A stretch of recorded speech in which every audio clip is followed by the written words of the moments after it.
Programa Em Dia com a Notícia.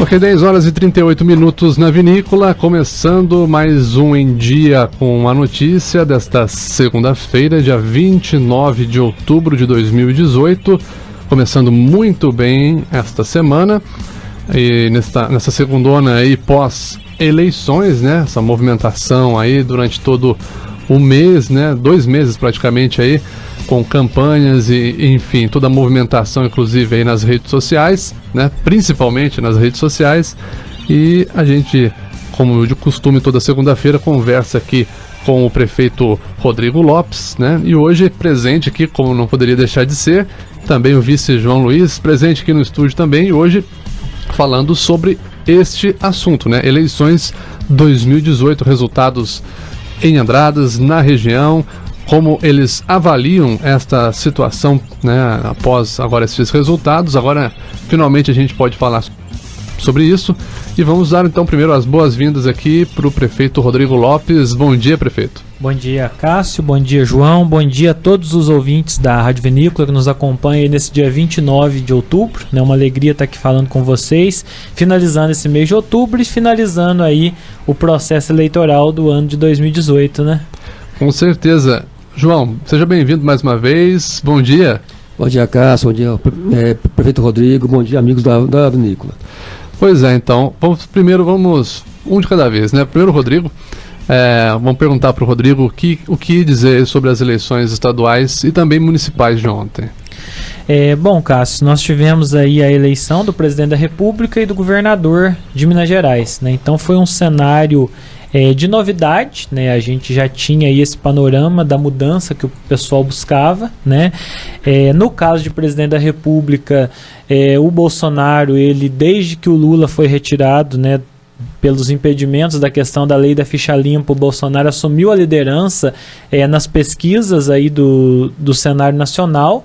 E acabou que isso foi evoluindo até a rejeição, né? Nós tivemos aí um fato histórico que o Bolsonaro aí 90 dias antes da eleição, ele tinha um nível de rejeição de mais de 60%.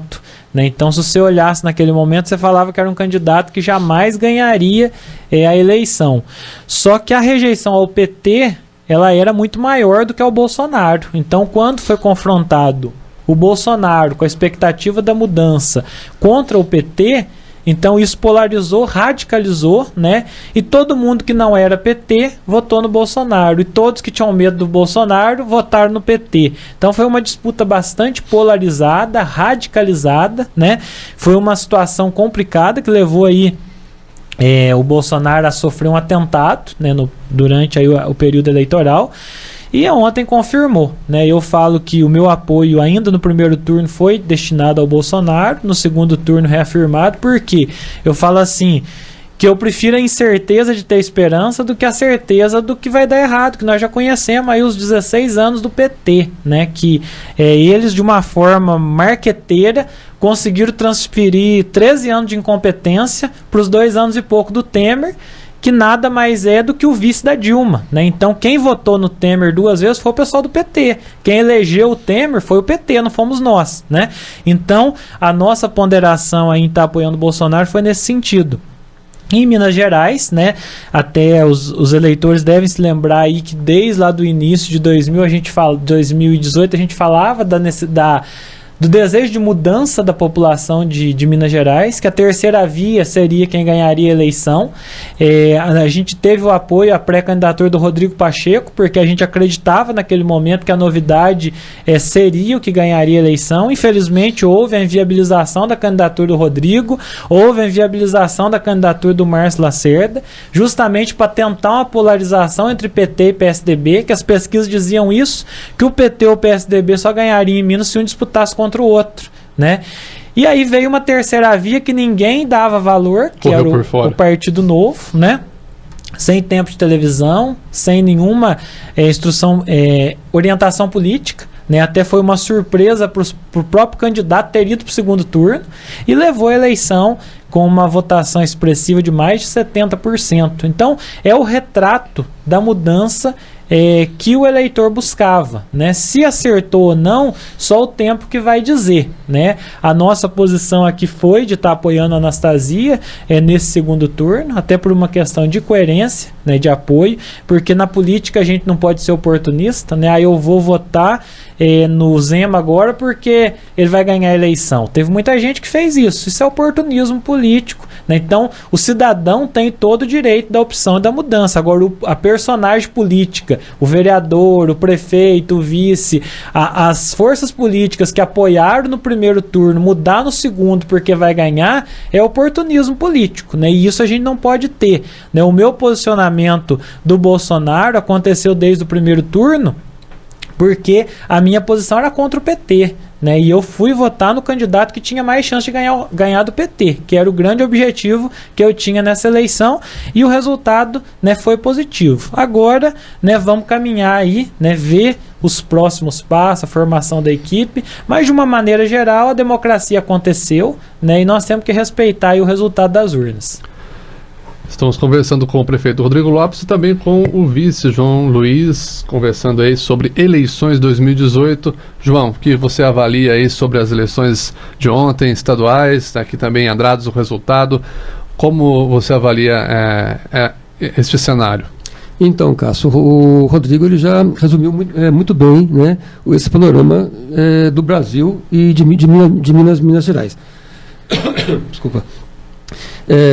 O que eu entendo, o que eu consigo ver, que no mundo todo houve uma guinada um pouco mais à direita, né? E o pessoal hoje, e a vantagem que eu vejo dessa eleição foi que o brasileiro ele se comprometeu com a eleição, ele se envolveu na eleição, né? Definindo um lado, definindo um partido, definindo outro partido. E o que eu achei mais interessante, até foi uma conversa que a gente teve até com o professor Anastasia agora na sexta-feira, ele disse que há uma rejeição muito grande aos grandes partidos, né? E realmente foi isso que a gente viu, né? Então, os políticos agora são os políticos tradicionais, eles vão ter que se reinventar, eles vão ter que ouvir mais as vozes das ruas, né? E ver realmente o que interessa ao povo do Brasil. Então essa eleição foi isso. Foi uma eleição onde a rejeição ao PT ela venceu, né? Às vezes até não seria nem o tanto apoio ao Bolsonaro, seria mais uma rejeição ao PT e ao Lula. Foi o que a gente viu. Então a gente tem que estar mais atento ao que a população está falando, o que a rua está falando, né? Então eu creio que daqui para frente os políticos vão ter que fazer uma releitura, né, da sua carreira e realmente prestar um pouquinho mais atenção no que o povo está dizendo. Houve uma renovação em todos os setores, né, inclusive na Câmara, no Senado, né, das cadeiras. Aí houve uma renovação geral, o povo realmente mostrando que está insatisfeito com quem está lá. Sim, sem dúvida nenhuma, né? A renovação ela foi muito grande, o Senado teve uma renovação de mais de 80%. Nós vimos aí governadores, né, como do Rio de Janeiro, que foi eleito de um partido pequeno, de Santa Catarina, do partido lá do Bolsonaro, Rondônia e Roraima. Então o PSL, que era um partido insignificante no âmbito de tamanho, ele se tornou hoje um dos maiores partidos do Brasil, pelo número de deputados, pelo número de governadores, né, por essa base aí formada. Então eu avalio, né, que é o tempo que vai dizer quem vai permanecer ou quem não vai permanecer, né? As urnas elas são soberanas, né, e daqui 4 anos os nomes serão submetidos novamente. Então o que vai definir agora é se os candidatos eleitos vão conseguir atingir a expectativa dessa população, né? E o atingir a expectativa da população é ter coragem de tomar medidas muitas vezes impopulares, que precisam ser tomadas, porque aquele que empurrar com a barriga, como o Pimentel fez em Minas Gerais, vai perder a eleição também. Muitas vezes aquele que toma atitude impopular, como o governador do Rio Grande do Sul, né, o Ivo Sartori, que ele consertou o Estado nesses 4 anos, também perdeu a eleição, porque tomou as medidas impopulares para consertar o Estado. E o Pimentel, que empurrou com a barriga, também perdeu Então a leitura do cenário é a dosagem, né? O eleitor não suporta mais. Eu digo aqui que o Pimentel é um governador que não deixará saudade nenhuma para Minas Gerais, né? Ele foi o pior governador da história do estado de Minas Gerais. E eu espero que ele não seja superado, né? Espero de coração que ele não seja superado, porque se isso acontecer, nós vamos sofrer muito, né? O estado de Minas Gerais, ele está à beira de um colapso, né? Então, o governador eleito Romeu Zema, ele tem aí um desafio enorme pela frente, que é equilibrar as contas do estado, que não é fácil, né? Só para pôr em dia salário de funcionário que deve para os municípios não é fácil. Então ele tem uma grande responsabilidade pela frente. É o único governador do Partido Novo que foi eleito no Brasil. Pegou o estado com uma das piores, eu diria talvez com a pior situação do Brasil, né? À beira do colapso. Então ele vai ter uma cobrança da população que buscou a renovação, ele vai ter uma cobrança do partido que precisa fazer uma vitrine em Minas Gerais e vai ter que enfrentar a situação do estado de Minas Gerais, né? Então aí, Cássio, é uma coisa normal. A gente que já passou pela primeira eleição e pela reeleição, eu falo o seguinte, que na primeira eleição o povo tem 6 meses de tolerância, né? E a partir de julho começa a cobrança. Mas não fez ainda? Por que não fez? Por que não aconteceu? E quando você é reeleito, você já não tem mais tolerância, né? Quer dizer, terminou a eleição, o segundo mandato já começou. Então o Zema vai ter o período da lua de mel, da tolerância, né? Mas ele vai precisar, sem dúvida nenhuma, fortalecer um diálogo com prefeitos, formar uma base consistente na Assembleia e ter coragem para tomar as medidas que têm que ser tomadas no Estado. Independente de ser ele ou a Anastasia, essas medidas teriam que ser tomadas. E a gente espera que ele utilize de fato aquilo que foi o discurso dele, né, que é diminuir o número de secretarias, que é fazer o Estado ser mais eficiente, né, que é trabalhar numa questão sem corrupção e sem desrespeito, como o PT fez nesses 4 anos. Infelizmente, nós fomos desrespeitados, o Estado foi levado a essa situação de falência e nós estamos nesse caminho que nós estamos por responsabilidade de muita gente, mas 90% por responsabilidade do senhor Fernando Pimentel e do PT aqui em Minas Gerais. Inclusive, esse descontentamento dos mineiros ficou muito evidente, né, nessa eleição. Até o PSDB, né, que é um partido tradicional, perdeu aí de 71,80%, né, pro Romeu Zema. O Anastasia ficou com 28,20%. Então o Zema teve aí praticamente 7 milhões de votos, né, em Minas Gerais, né, e aqui em Andradas, vamos ver aqui o mapa aqui também de Andradas. Ele teve cerca aí de 13 mil votos, quase 14 mil votos arredondando, né? Então, sim, com certeza. Realmente é um descontentamento. Sim, sem dúvida nenhuma. Até porque, com toda essa situação, o Anastasia é um político extremamente respeitado no estado de Minas Gerais, né? Tanto que ele não queria ser candidato a governador, né? Ele foi procurado por lideranças, eu poderia dizer que ele foi até forçado em determinado momento a vir assumir essa candidatura.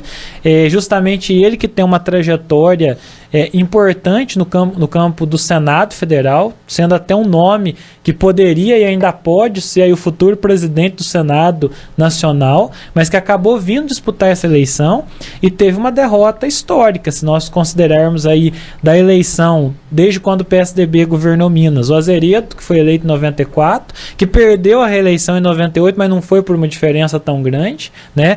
Aí nós tivemos o Aécio, eleito e reeleito no primeiro turno, nós tivemos o Anastasia eleito no primeiro turno, né? Nós tivemos o Pimentel eleito no primeiro turno e agora foi uma derrota histórica da classe política de Minas Gerais, porque o Pimentel ficou fora já no primeiro turno, né? E o Anastasia perdeu aí com uma votação muito expressiva. E aí eu vejo, Cássio, algumas ponderações, né? O PT acostumou ganhar e a gente tem os simpatizantes deles radicais, né, que acostumaram aí nas últimas 4 eleições a comemorar, a falar viva para a democracia, a soltar foguete na casa dos adversários, e a situação virou. Hoje quem ganhou foi o Bolsonaro. Aí parece que eles não aceitam a democracia quando eles perdem. Então isso não é saudável, né? A democracia é para quando a gente ganha e para quando a gente perde, né? É a escolha de todos e prevalece o desejo da maioria, e foi isso que aconteceu. Então o Bolsonaro e o Zema, eles não foram eleitos com ditadura, não houve golpe, não houve nada, houve uma escolha democrática. E nós temos que respeitar isso. Não é porque eu apoiei a Anastasia que eu vou desrespeitar a eleição do Zema, né? Não é porque quem votou no Bolsonaro como eu também não tem o direito de comemorar um resultado que aconteceu. As urnas foram soberanas e foi a escolha, no caso do Bolsonaro, de 57 milhões de brasileiros e no caso do Zema de quase 7 milhões de mineiros, né? Então isso tem que ser respeitado, né? E sem dúvida nenhuma é uma escola de democracia. Então cai por terra possibilidade de fraude em urna, né? Porque senão o Bolsonaro não tinha sido eleito. Se o PT de fato estivesse fazendo fraude em urna, o Bolsonaro não estaria sendo eleito. Então um monte de mito, um monte de fake news que circulou, no final cai por terra. E viva a democracia, e viva o Brasil, e que a gente possa continuar confiando na esperança de dias melhores, que é o desejo de todos nós. Nós temos que acabar com o mito, né? Diziam que a esquerda era o mito, que ia acabar. A gente viu que o Brasil não aceitou acabar, deu a resposta. Agora dizem que o Bolsonaro é fascista, mas quem diz isso, né? Quem diz isso fez melhor? Quem diz isso deu a contrapartida que o Brasil precisava ou institucionalizou a corrupção no país? Então nós temos que acabar com esse negócio de mito. O povo é sábio, soube escolher, e nós temos aí pela frente 4 anos de desafio para colocar o nosso país na rota de crescimento que ele precisa. Rodrigo, ainda falando do processo todo aí, né, do estado de Minas Gerais, voltando aqui para Minas, você disse aí que apoiou, né, o Anastasia, né, uma questão de coerência também do lado político, e tivemos por outro lado, né, o governo do Pimentel, né, que era difícil o diálogo tal com os municípios. Você acha que agora com o Zema, a relação dele com os municípios, com a AMM, pode melhorar? Ele vai se relacionar? Vai ter um diálogo fácil? Bom, Cássio, se ele não tiver o diálogo, ele vai contra tudo que ele falou na campanha, né? Se ele não estabelecer um diálogo, se ele não buscar parceria, ele vai provar que ele é igual ao Pimentel, né? E eu não acredito que ele queira levar essa pecha, né? Então eu entendo que se de fato ele quer ser o novo e ele quer fazer a vitrine do partido, quer fazer uma gestão comprometida, esse diálogo ele vai acontecer, né? É difícil a gente falar pela cabeça dos outros, né?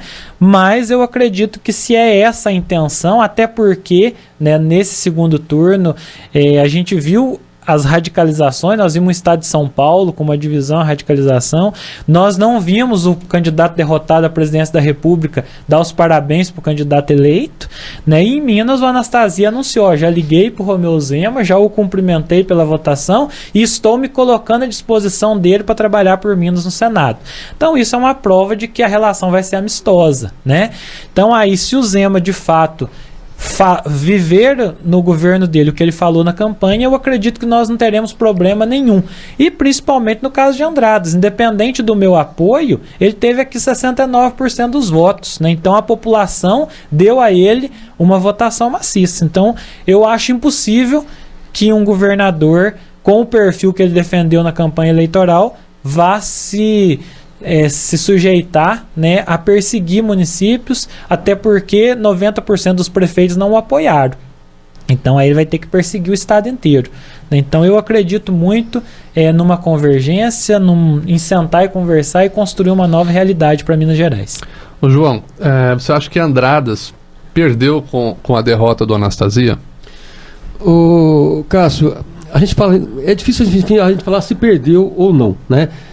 O Anastasia a gente conhecia, a gente sabe do caráter dele, sabe da capacidade dele, então a gente já conhecia e sabia que ele poderia fazer muito por Minas Gerais. Por isso mesmo que a gente estava apoiando o Anastasia, né?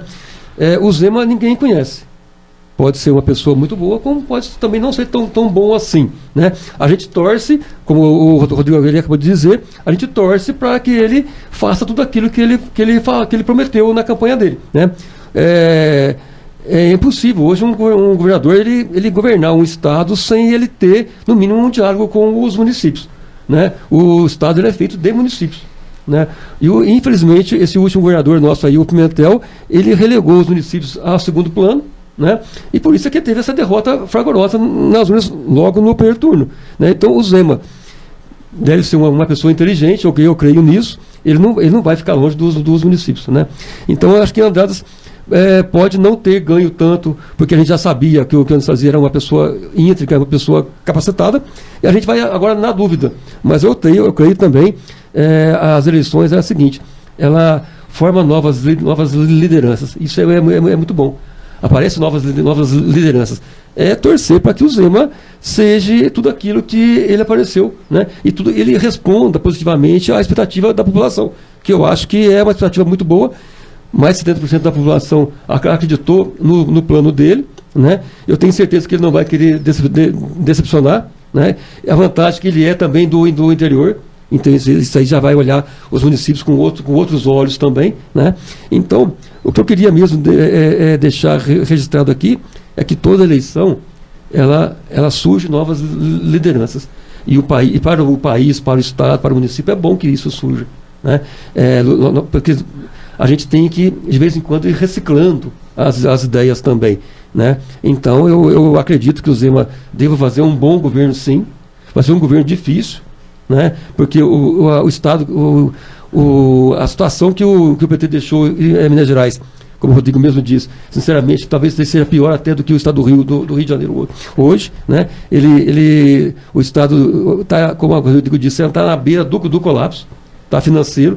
A gente tem aqui o nosso centro de triagem para fazer entregue para uso, e eles não vêm aqui fazer a vistoria por falta de dinheiro para poder pagar a diária do engenheiro para vir aqui para liberar.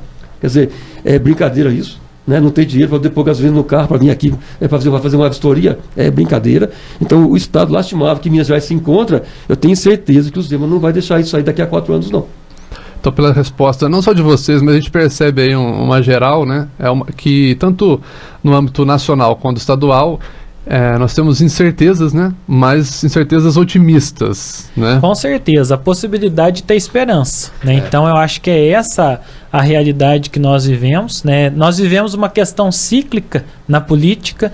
Hoje as pessoas querem um novo, querem o diferente. Isso aconteceu lá em 90, isso aconteceu em 94, quando o pessoal buscou a renovação, né? Tivemos muitos acertos e tivemos erros, tivemos um Collor da vida, né? Por outro lado, nós tivemos acertos como Mário Covas em São Paulo, nós tivemos acertos, né, no âmbito do arranjo político. Depois o pessoal, lá para o ano de 2002, lá para o ano de 2006, já preservou mais, já foi mais conservador nas escolhas. E agora nós temos um ciclo de renovação de novo, que já começou a acontecer em 2016, quando elegeu o Calil prefeito de Belo Horizonte, quando elegeu o João Dória prefeito de São Paulo. Ela acentuou nessas eleições de 2018, ela vai acontecer nas eleições de 2020 e provavelmente em 2022. E depois é provável que a gente vai viver um ciclo novamente de conservar as conquistas que a gente teve.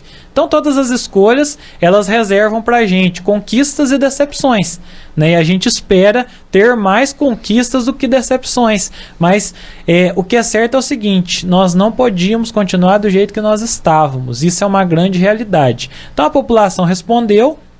E essa população, ela precisa começar a entender o seguinte, que as medidas impopulares também tem que ter o nosso apoio enquanto população.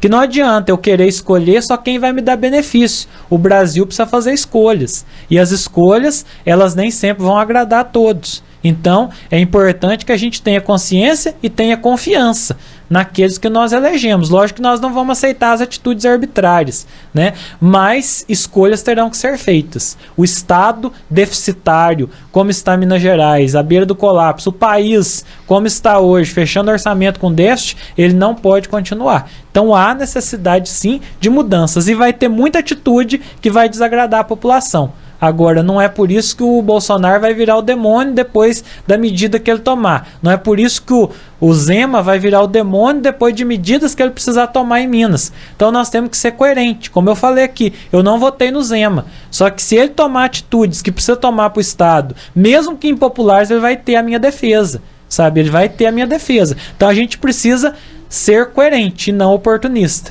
E é essa questão que eu assumo aqui hoje, de não ter votado no Zema, mas o compromisso de que eu o defenderei nas atitudes corretas que ele tomar, assim como defenderei o Bolsonaro nas atitudes corretas que ele tomar, Eu criticarei o Zema nas atitudes incorretas e o Bolsonaro nas atitudes incorretas. Eu acho que essa é a postura de todo cidadão brasileiro, de todo cidadão mineiro que quer, de fato, construir uma realidade diferente em Minas Gerais e no Brasil. Nós conversamos aqui no Em Dia com a Notícia hoje com o prefeito Rodrigo Lopes e também com o vice João Luiz, né? Conversando aqui sobre eleições 2018, o cenário aí após o resultado nas urnas. E a gente gostaria de agradecer, né, primeiramente o João, né? Sempre também aqui solícito com a gente. Muito obrigado aí pela sua participação, viu, João? Cássio, eu que agradeço a oportunidade de estar aqui mais uma vez, né, e poder falar com a população de Andradas e dizer que é o seguinte, que a população, o eleitor está um pouco mais responsável, graças a Deus, né, e pouco mais exigente também, né. Então é isso mesmo que a gente quer. O Rodrigo, ele falou muito bem, a gente não pode estar usando de oportunismo e nem ser oportunistas. Então a população hoje está mais esperta, graças a Deus, ela está mais responsável e mais responsável. Então é isso que a gente espera também dos nossos governantes que foram eleitos ontem, né? Que sejam responsáveis, né? E que tenham um olhar voltado para a população.